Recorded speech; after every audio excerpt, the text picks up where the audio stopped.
नमस्कार, मी Veeru Badole. New Bharat today ह्या YouTube चॅनलवर तुमच्या सगळ्यांचं स्वागत आहे.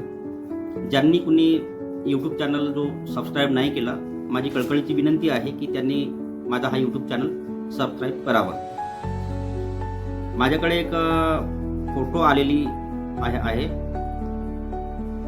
काल जो मी व्हिडिओ बनवलेलो होतो त्या व्हिडिओला चांगला प्रतिसाद लोकांकडून भेटला आणि तो जो व्हिडिओ आहे चांगल्या प्रकारे शेअर झाला.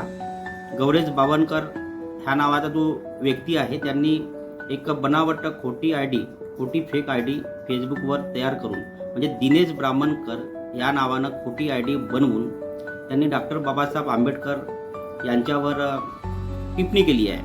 खूप वाईट प्रकारे त्यांनी टिप्पणी केलेली आहे आणि त्याच्या विरोधात काल गुन्हा दाखल पण झाला.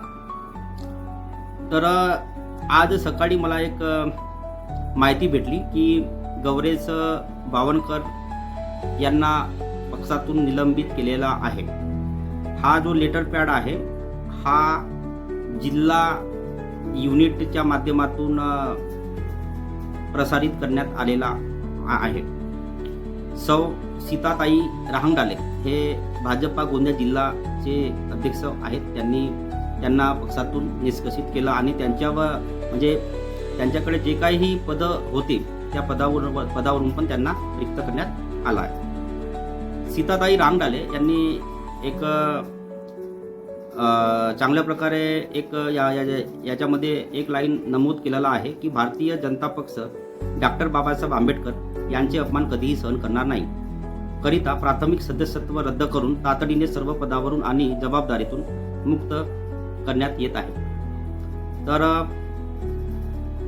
हे ऐकून मला चांगलं वाटलं की भारतीय जनता पार्टीच्या माध्यमातून डॉक्टर बाबासाहेब आंबेडकर यांच्यावर जो अपमानास्पद जे काल घटना घडली, तर भारतीय जनता पार्टी हे या अशा घाणेरड्या वृत्तीच्या लोकांच्या पाठीच्या मागे नाही आहे हे त्यांनी याच्यामध्ये नमूद केलेलं आहे. पण हे खरं आहे का, हा जनतेला आलेला सवाल आहे, क्वेश्चन आहे की खरोखरच भारतीय जनता पार्टी बाबासाहेबांच्या सन्मानासाठी उभी आहे का? आणि जर समजा बाबासाहेबांचा अपमान जर होत असेल तर भारतीय जनता पार्टीच्या माध्यमातून खरोखरच कारवाई होईल का?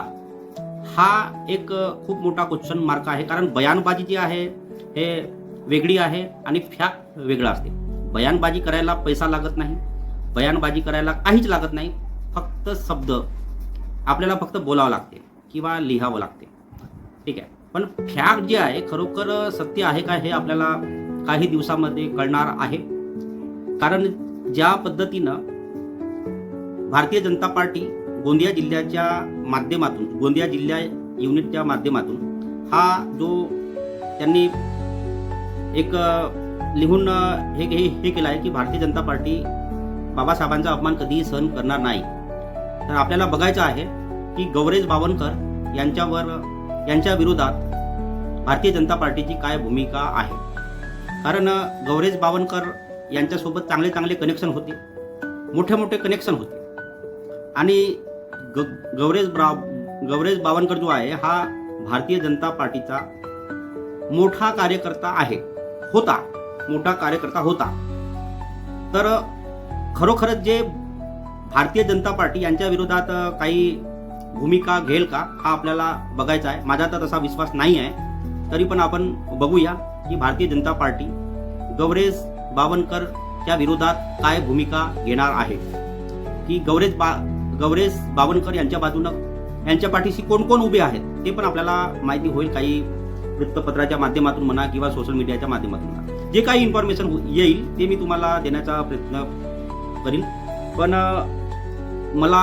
मी आजचा जो व्हिडिओ आहे हा याच्यासाठी बनवलेला आहे की त्याला पक्षातून निष्कासित केला आहे. त्यांच्याकडे जे काही जबाबदाऱ्या होत्या ते पण काढून घेतल्या आहेत आणि मला पाहायचं आहे की खरोखरच भारतीय जनता पार्टी त्यांच्या विरोधात गौरेश बावनकर ह्या व्यक्तीच्या विरोधात काय भूमिका घेते. तर ह्या व्हिडिओमध्ये एवढंच. बाकी पुन्हा मी रिक्वेस्ट करत आहे की माझ्या चॅनलला जे कोणी सबस्क्राईब नाही केलं आहे त्यांनी सबस्क्राईब करावं. धन्यवाद.